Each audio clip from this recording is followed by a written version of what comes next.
জামালপুরে July August বৈষম্য বিরোধী ছাত্র জনতার আন্দোলনে সি ক্যাটাগরিতে থাকা আহতরা চেক নিতে আসেন জেলা প্রশাসক কার্যালয়ে, কিন্তু চেক বিতরণে ৩ ঘন্টা বিলম্ব হওয়ায় জেলা প্রশাসকের বিরুদ্ধে অবস্থান নিয়ে বিক্ষোভ করেছেন আহতরা।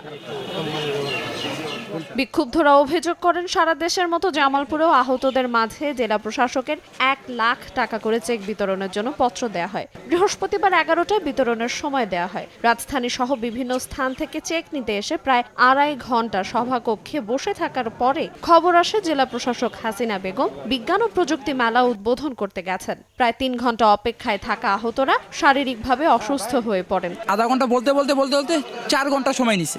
৪ ঘন্টা ধরে আমরা বসে আছি। তো ওনার বোঝা উচিত ছিল যে না, ওইখানে সবাই আহত, কারণ কম বেশি কিছু না কিছু ইনজুরিড আছে। তো ওনার এখানে আসার আগে দরকার ছিল। বিভিন্ন প্রান্ত থেকে আমরা চলে আসছি। আমিও নিজেও অসুস্থ, আমাদের আরও কয়েকটা ভাই অসুস্থ, বহুত লোক অসুস্থ।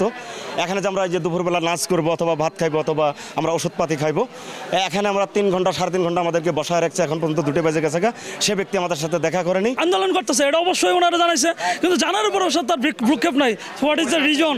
আমরা রিজনটা ফাইন্ড আউট করতে চাই। That's it.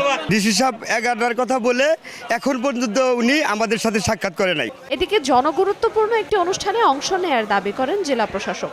ওনাদের জন্য আমি 2টা উপজেলা পরিদর্শন করতে পেরেছি, আরো 5টা উপজেলা ইভেন রেখে দিয়ে চলে এসেছি শুধু ওনাদেরকে গুরুত্ব দেওয়ার জন্য।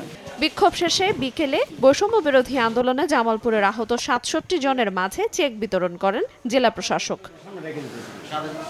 সময় সংবাদ, জামালপুর। শুধু দরজা বড় করলেই হবে? ফ্রিজ পেতে ক্যাপটা তো খুলতে হবে। কোকা-কোলার এত বড় অফার, ক্যাপ খুলো, কোড দাও আর উত্তর দিয়ে জিতে নাও ফ্রিজ, টিভি, ফোন আর প্রতি বোতলে নিশ্চিত ক্যাশব্যাক।